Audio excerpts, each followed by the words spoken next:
Welcome. Today we're diving into how to find blocked spaces on Gmail using your PC. Let's get started. First, open your web browser and head to gmail.com.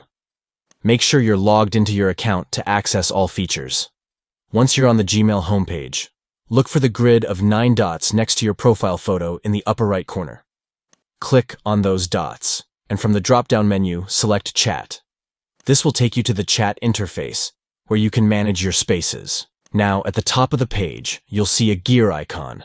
Click on that gear icon to open your settings. This is where you can adjust various options for your chat and spaces. Next, scroll down until you see the option labeled Manage Blocked Spaces.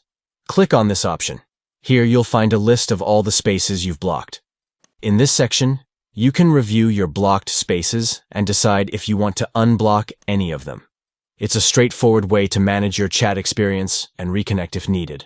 And that's it. You've successfully found your blocked spaces in Gmail.